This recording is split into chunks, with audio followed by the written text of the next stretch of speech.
Okay, this is another video, kind of like I said, to bridge the gap from where we ended last week and where we need to be when we start on Monday. We're going to be talking about functions a lot throughout this semester, and this is just a brief discussion, so we will be doing a lot of this in class as well as time passes on, but we want to kind of introduce this topic and do some very basic things that are related to the graphing and equation stuff that we've already learned. So this is just a little bit of definitions and some examples that are similar to what we've already learned in class. So first of all, we need to define what a function is, especially for us, a linear function. So a relation is a correspondence between two sets. In other words, ordered pairs. So a relation is like saying these x's go with these y's. If x and y are the two elements in these sets, and if a relation exists between x and y, then we can say that x corresponds to y.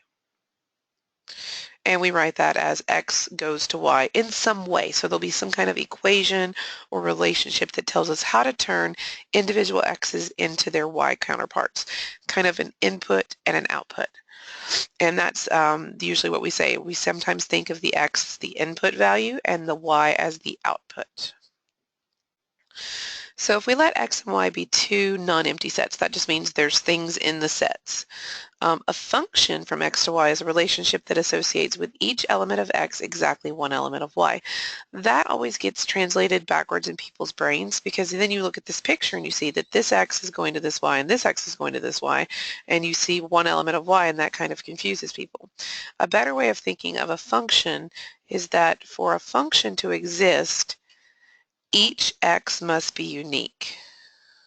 So let me write that out in words.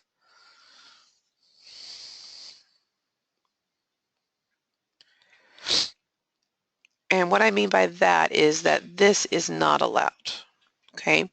You can't have 1 going to 5 and then also have 1 going to 3. So this mapping is saying that 1 is not unique because it goes to two different y values. So as long as each x is only being used once, you have what we call a function. Now, later on, we will worry about this case where the y is being used twice. There's a special type of function we'll talk about later. It's just an extra condition where this is not allowed. But for now, just to be a function, each x must be unique. All of the x elements are called the domain of the function. We'll care about that a lot more in the next couple of units when we start talking about how do you define the domain, how do you know what the domain is, why do we care. So that's what we're talking about when we say domain. It's this element set of x's that we're plugging into our equation. For each x in x, there is a corresponding y value that is called the image. So the image is how it has been mapped over using the equation that we have. The set of all the images of the elements in the domain are called the range. So the y's for us are called the range, and remember the x's are called the domain. A linear function, which is the only kind that we actually care about at this moment since we've been dealing with lines and equations and graphs of lines, is one that looks like this. So you notice this looks very similar to y equals mx plus b.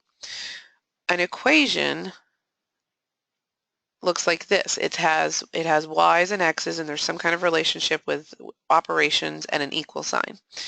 If that equation follows the rule of each x being unique, then you can substitute the y with the symbol f of x. F of x is not f times x. It is a function notation that says this is a function, we're letting you be aware of that, and it is in terms of the input value x. So this is never f times x. It's f evaluated at x. The graph of a linear function is a line, and it will have a slope m and a y-intercept b, just like all of our other lines. And its domain is all the real numbers, so anything on the number line. Functions that are not linear have a really fun name. They're called nonlinear. Again, like I told you, mathematicians, not so creative when naming things. So if your function is not a line, it is nonlinear. We talked about slope, so this is just restating this as average rate of change. Linear functions will have a constant average rate of change, and remember we said that that is change in y over change in x. So again, it's just focusing on y2 minus y1 over x2 minus x1, our same formula. If you're trying to determine if a data set is a linear function, so in other words, you want to know if I have a table of values, is it linear? You need to find the slope for all the different ordered pair combinations. As long as that is always the same slope, then you have a linear function. Now let me show you what I mean by that. They have an example reference here, but okay, so if I have this function and I have 1, 2, 3, notice that the x's are going up by 1 every time. And let's say this is 2, 4, and 6, okay? So notice these are going up by 1, and these are always going up by 2. It repeats that pattern. If that happens where each x is evenly spaced and each y is also evenly spaced, it doesn't have to be the same spacing, but that's when you have a linear relationship. So where this would fail is if we have something like this. These are still going up by 1, but here this went up by 2, but then this went up by 3. Not linear. So that's kind of what we mean by the slope is staying consistent. The spacing of change in y over change in x is staying consistent or it's not. That's how you know if it's linear or not from a table of values. So that's the only time you would want to know that is if you're looking at the table. Some special terminology to do with linear function. If a linear function is increasing from left to right, so that means it's going uphill, so that means its slope is positive. Okay, so increasing means it's going uphill. If it's decreasing, it would be going downhill, and remember that has a negative slope. If your slope is flat, then you have what we call a constant domain. It's constant over its domain, so its slope is 0. Then some people will say, well, what happened to this guy, the vertical guy? He's not a function. Because if you look at this guy, he has a bunch of x's, like this could be an x of 1, 3, this would be 1, 1. All of these have the same x value, and if you draw a vertical line, the x is fixed. So that means not a function. So you can't do anything with vertical lines when you're talking about functions. Okay, so I have just 3 very basic examples, and none of this is any harder than what we did in class last week. So if you see the word evaluate, that means plug in a value for your variable and then use order of operations. Okay, so for example, this says f of x equals 3x minus 1, and they want us to plug in 3 different x values, -1, 2, and 5. So essentially you're doing a table of values, but you're just writing it as function notation. The way we write it is, yes, we do write f of -1. That is not f times -1. It's f evaluated at -1. And on the right side, we plug in m for all the x's. And then all we do is work out this using order of operations. So we multiply before we subtract. And so that gives me -4. Now what they don't tell you in the book here is that that actually means we have an ordered pair. I plugged in this for my input and this was my output. Now on MyMathLab, they'll just probably ask you for the answer, but this is actually what you just figured out, an ordered pair. So f of 2 would be 3 times 2 minus 1.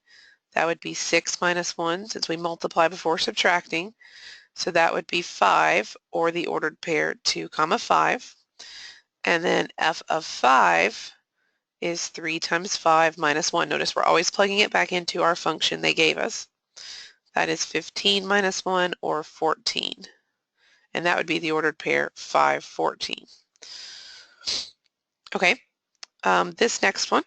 And the reason I pointed this out to you about how when you get the answer, it's actually tied to an ordered pair, they ask us to find the function here. That means find y equals mx plus b, but then remember we'll call this f of x instead of y. So we're still trying to find an equation, but we want to write it as f of x equals instead of y equals.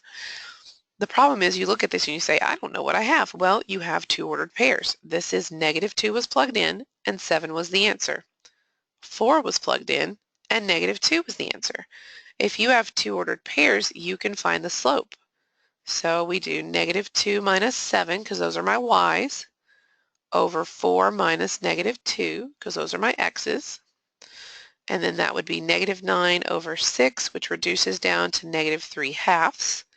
I then use my point slope formula and pick one of these ordered pairs. It doesn't matter, so I'm going to pick this one and use my slope. So y minus -2 equals -3/2 x minus 4. That would be y plus 2. Bring down everything else. And I'm going to try to get rid of my fraction here. So I'm going to times this side by 2, which means I also have to do it on the other side of the equal sign to keep balanced. That would cancel that out. Be careful here. I need to distribute my 2, so that would give me 2y plus 4. I need to distribute a -3 here because this negative sign is still there. So that's -3x, and -3 times -4 would be +12. I do want to solve this for y because I want to change it, remember, to f of x at the end. So I'm going to subtract 4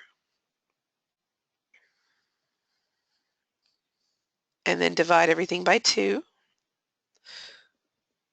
Now, that is not my final answer because they did ask for it as a function. So the final step is just to replace y with f of x. F of x is y. It's just a notation that lets you know not only is this the letter y, it's also a function. Okay. And then our final one is just a graphing one. So remember, if you're in slope-intercept form, which it is, f of x equals means y equals, this would be my y-intercept, and this would be my slope. I could think of it as -3 over 4, or I can think of it as 3 over -4. Either way would work. In this case, you would think of that top telling you to go down because this says negative is on top. And remember, top is always up or down.